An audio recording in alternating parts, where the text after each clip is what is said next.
ejemplo, yo me acuerdo que estando atrincherados, las ametralladoras en casas de madera, cubiertas de nieve, con mirillas para la ametralladora. Recuerdo que a lo lejos había un fondo de bosque, todo era estepa, y de repente surgían de aquel bosque manadas de soldados rusos que podían ser siberianos o también, como es, mongoles, siberianos o mongoles, que venían hacia nosotros y desgraciadamente eran arrasados por nuestras ametralladoras, porque ellos o nosotros. Esto era un combate en que nos atacaban, nosotros resistíamos, y aquí se produjeron casi 3 o 4 veces estas manadas de siberianos borrachos de vodka, que de luego en todo momento por nosotros en aquellas batallas fueron rehusados.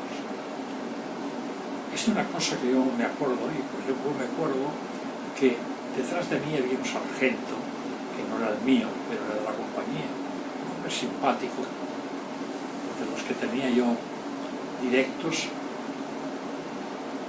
eran cuarteleros de entonces y no agradables, pero aquel, que supongo que también era cuartelero, era un hombre simpático, un poco ilustrado quizá, y aquel hombre siempre me acuerdo que me decía: oiga, Armengol, yo, si me dice que como aquí tengo toda esta pared atrás llena de municiones como esta, repletas, dichos, yo estoy tranquilo, prefiero esta munición a que haya comida.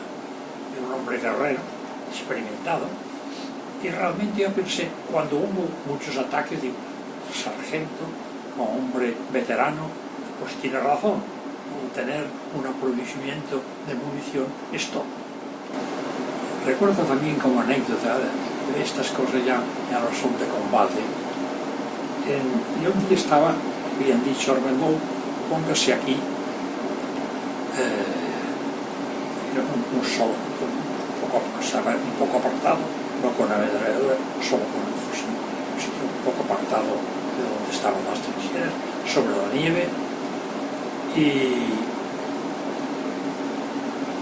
observe cualquier cosa, como un puesto en cierto modo de observación.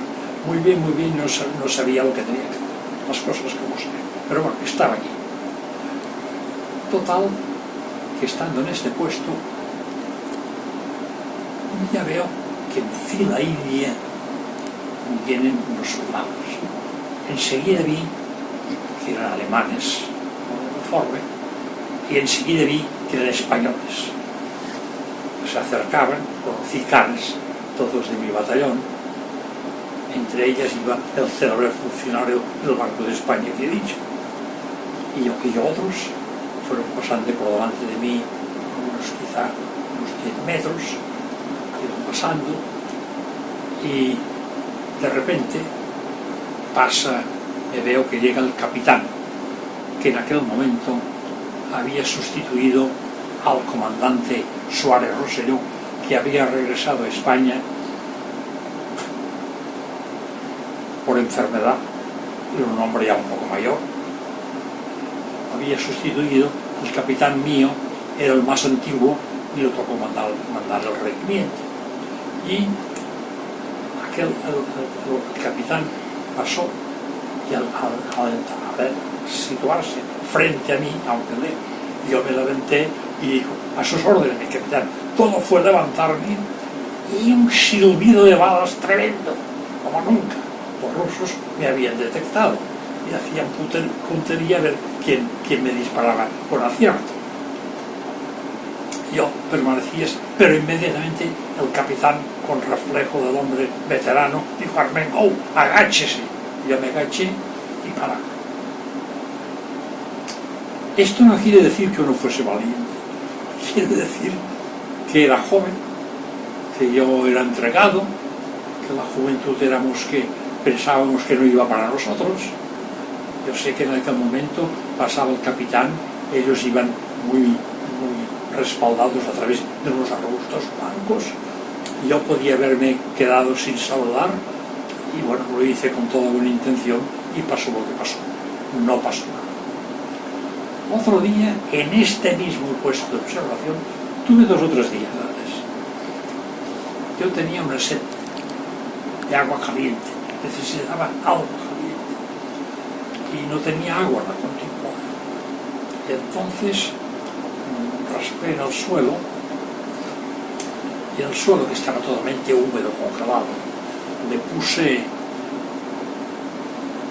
un poco de este recubrimiento que llevan las cajas de munición de madera por dentro, que resguarda la humedad, que es estaño, sí, láminas de estaño. Lo puse en el suelo, es un metal. Encima le puse un poco de madera, que por cierto no recuerdo cómo la encendí, pero la encendí. Y encender la madera, ya tenía encima de la madera la marmita llena de nieve para que se derritiese, se calentase, empieza a salir un humo. Es que el estaño se derretía, y el estaño producía un humo negro que, sin exagerar, se podía ver de aquí, de allí a Moscú. Intenso, tremendo. Y yo digo, Dios mío, un consejo de guerra, no me escapo. Y corriendo con la marmita sobre la nieve, logró apagarlo y la cosa no fue más. Eso son esas anécdotas que podían derivar a una situación grave, con responsabilidad para mí, pero cosas que pasan. Sí, en la guerra pasan muchas incidencias. Y yo recuerdo que en mi compañía, y en nada menos que en mi propia escuadra, durante un tiempo, estuvo de soldado Jaime Ferrer Albiñana, que luego llegaría a general de brigada, no, a general de división,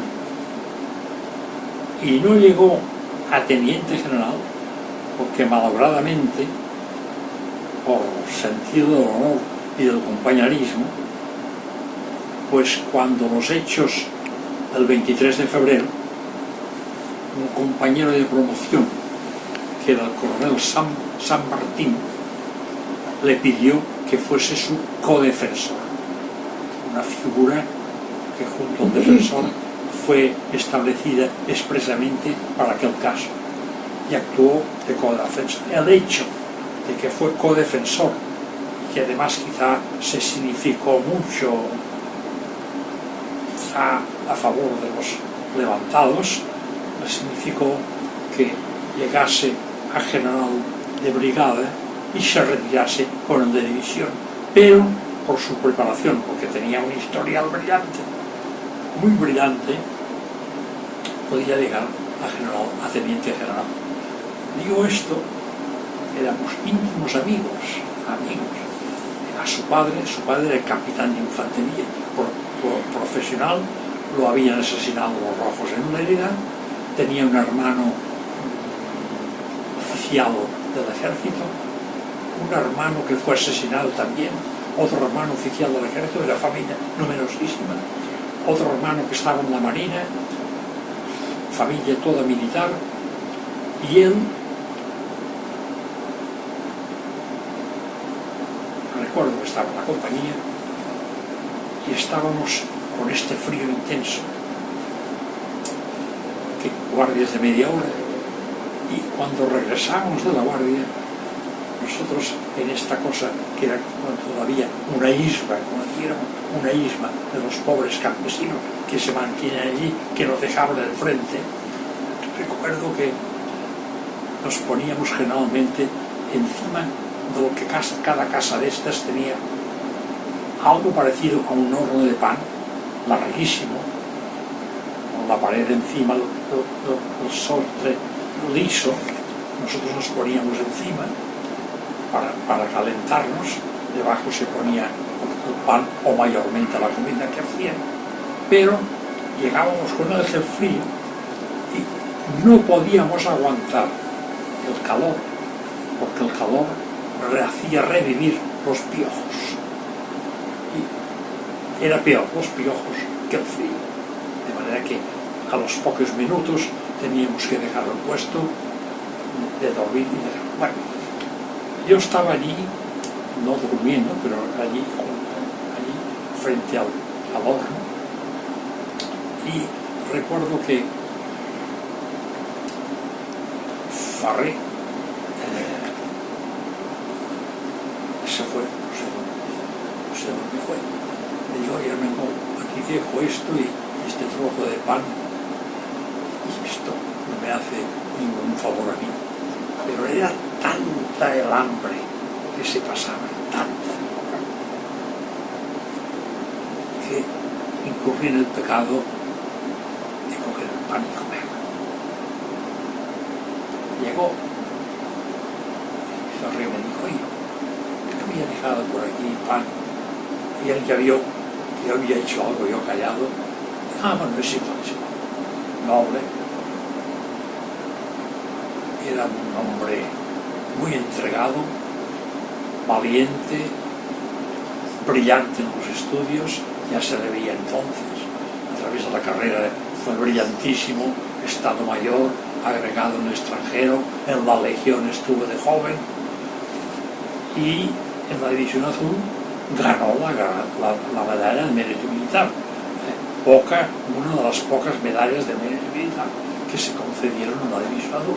La ganó porque en circunstancias muy difíciles en el frente salvó, rescató a un herido que podía ser víctima de los rusos.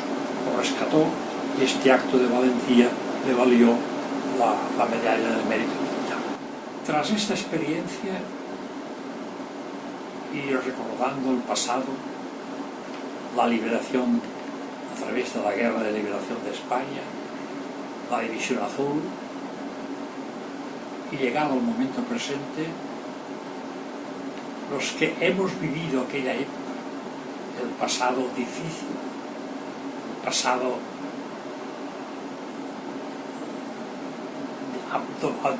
abominable, dominado por los rojos, cuando hoy vemos que aquella misma palabrería, nosotros vemos que hay concejales de ayuntamiento o compuestos de mayor altura que emplean las mismas frases, las mismas palabras de la época roja, de cuando se asesinaba Mansalva. Y es una cosa que, y como muchos, no entendemos, y es cuando decimos por qué aquella lucha cruenta que significó la liberación de España. Puedo dar un pequeño ejemplo, quizá, de los ideales. Cuando en plena guerra civil, en Tárrega, adolescente, en mi domicilio, mi madre, que como he dicho, católica, sumamente católica, que nos infugó a mí y a mi hermano los ideales de la seriedad, del buen comportamiento y del catolicismo por encima de todo, pues a raíz del movimiento nosotros teníamos un aparato de radio, recuerdo, de marca Telefunken, en lo que era la sala comedor, y a poca distancia, a la parte que daba el edificio a la calle, había otra habitación, que era como un cuarto de estar, con el balcón, las puertas abiertas a la calle, y en la pared había un altavoz del aparato de radio, que teníamos la insensatez de oír los discursos de Queipo de Llano. Queipo de Llano, para los que vivíamos en la zona roja, lo era todo. Pues bueno, a consecuencia de esta actitud, un día a mi madre, en casa, 2 o 3 días a la semana, venía a ayudarle una señora ya mayor. Y un día, que no pude venir ella, vino la hija de esta señora, un poco mayor que yo, y se había enrolado al Partido Socialista. Una excelente persona, pero como muchas se enroló al Partido Socialista. Y con estas, estando en casa, llaman a la puerta y nos encontramos con 3 milicianos, con el fusil, las cartucheras, el mono azul, el correaje, el casquete, el fusil largo. Y dice, tenemos orden de registro. Claro, y pensar de pedir un orden judicial, porque esto no existía. Ellos entraban por la patada en la puerta sin necesario. Pasen, pasen. En aquel momento estaba en casa la hija de la señora que nos gritaba. Y aquella hija y señora que nos querían mucho como nosotros a ella, como era socialista, les dijo de todo, bien improperios. Claro, ellos tuvieron que cumplir con su deber. Comenzaron el registro, dejando todas las cosas por el suelo, registrándolo todo. No encontraron nada, solamente libros religiosos que se llevaron. Y entre las cosas que se llevaron, cuando estábamos de pie, que casi ya marchaban, vieron que yo llevaba una medalla de oro, que era un librito que se abría. Por una parte vi el Sagrado Corazón de Jesús, por la otra la Virgen, se abría, y en porcelana había la fotografía de mi padre, porque mi madre quería sobre todo que yo tuviese el recuerdo permanente de mi padre, un hombre también religioso, recto, correcto. Total, que estaba allí, y al verla, uno de los milicianos me la arrancó. Y se me quedó. Esto me produjo mucho daño espiritual, porque era una cosa que lograba mucho sentimiento, tenía como mucho sentimiento, y creía que podía recordar para toda la vida. Pero se lo llevaron. Y bueno, se marcharon, se llevaron, como digo, los libros, nada más. Y a la semana, a poco de la semana, un sábado,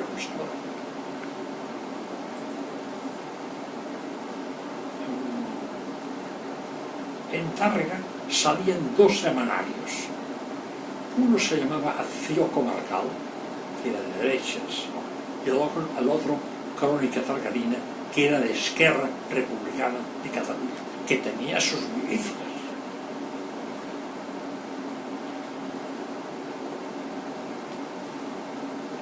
El semanario de derechas, como natural, fue abolido, perdurando el de izquierdas. Y en el semanario de izquierdas, Crónica Targarina, después, el sábado después del registro, apareció una gacetilla, pero en negrita, muy destacada, que decía: a la ciudadana Natividad Casanovas Gabernet, mi madre, le ha sido impuesta una multa de 1000 pesetas, 1000 pesetas de aquella época, un dineral que no teníamos nosotros ni nadie, una multa de 1000 pesetas por llevar a cabo trabajos contra la República. Esto queda en la historia. Yo creo que digo tal como apareció la gacetilla. Lo peor, claro, fue la multa, porque era una cosa descabellada, nosotros no teníamos nada, se recurrió a parientes, amigos, nada ni pensarlo, vino mi tío de Manresa, él que era médico de beneficencia, creo que habló con alguien del comité, diciendo: mi hermana es viuda, y entonces se arregló para que mi madre, como otras señoras castigadas, por la tarde fuesen a coser y a hacer jerseys para los milicianos del frente por las tardes a un sitio del comité, y así quedó convalidada al menos la situación y se apagó, quedó apagada. Explico esto porque da a entender la persecución religiosa que había. No se puede decir que no, era así. Y me hace gracia cuando se refieren al País Vasco, en que los curas pues oficiaban y hacían sus reces normales muy bien. Me acuerdo porque todavía en un periódico de la época, la misma Vanguardia republicana de la época, en primera página, pomposamente, apareció un entierro por el Paseo de Gracia de Barcelona con 4 gatos de familia y no sé si el Lehendakari o alguien destacado y oficiado por un capellán, creo que vasco, porque los demás habían sido asesinados por el Paseo de Gracia, dando a entender de la componente religiosa que era todo normal, falso completamente. La realidad, y puedo explicar otra a raíz de esto muy significativa. En esta época teníamos la vivienda, como decíamos, en Tárrega, en la calle Santa María número 20. Enfrente de nuestra casa 20 había la calle Santana, que tenía su origen, había la calle San Juan, que tenía su origen en la Plaza Mayor de Tárrega, donde había la iglesia mayor de Nuestra Señora del Alba y el ayuntamiento. Una noche, julio-agosto, muy farragosa, un calor tremendo, estábamos mi hermano, mi madre y yo en el balcón, no pasaba nadie, la gente al día siguiente tenía que trabajar, era entrada la noche, nosotros estábamos aquí, mi madre me parece que hacía ganchillo, y de repente, en aquel silencio sepulcral y de noche, oímos unos pasos y vimos que se acercaban unos milicianos por el fondo de la calle San Juan. A medida que se acercaron, vimos los milicianos vestidos de azul, con los fusiles al hombro, y en medio un civil con camisa blanca, sin corbata, arremangado, que a medida que se acercaron, yo le dije a mi madre: es el doctor Llobet. El doctor Llobet era un sacerdote de Tárrega, doctorado en teología, de allí que creo que era el único que tenía el doctorado y la gente se le conocía por el doctor Llobet. Era un hombre muy religioso, muy encendido en sus homilías, pero nunca metido en política, por encima de todo y exclusivamente religioso. Pues aquel hombre, en medio, custodiado por los milicianos, fue acercándose y antes de girar hacia su izquierda, por lo visto, el doctor Llobet vi que al lado de casa nuestra había un almacén de granos que el dueño era un hombre muy de izquierdas, mucho, pero era amigo íntimo del doctor Llobet. Conversaban, hablaban, lo que pasa en un pueblo que una cosa no quita otra, eran amigos. Total, que el amigo estaba sentado en la puerta, solo, me acuerdo, una silla muy baja, me acuerdo como si fuese, incluso el apodo que tenía, que no lo digo porque puedes haber descendientes y no quiero. Y nada más aproximarse, el doctor Llobet dice: fulano de tal, que no me conocéis. Calla.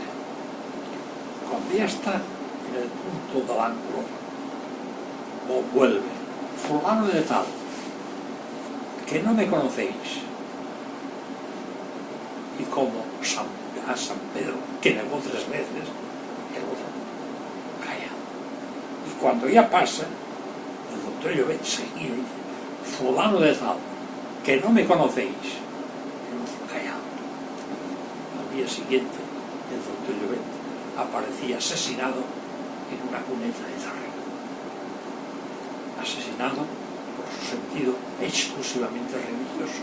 Y como él, muchos. Tuvimos conocimiento de muchos. Tuve una tía monja pues que sabemos que se refugió en casa de unos parientes nuestros porque ni tuvo tiempo ni oportunidad de llegar a nuestro domicilio de Tárrega, ya que le iba la vida por el solo hecho de ser monja. De ahí que hay que hacer hincapié en que el comunismo ha sido objeto de una principal observación por parte de los que nos consideramos gente de orden, que somos muchos, puesto que el comunismo en la guerra de España cometió asesinatos por doquier, robos, saqueos, algo imperdonable. Siempre con este odio a la religión. Luego lo han disimulado, pero el odio no pueden evitarlo, se les ve, todavía se les ve.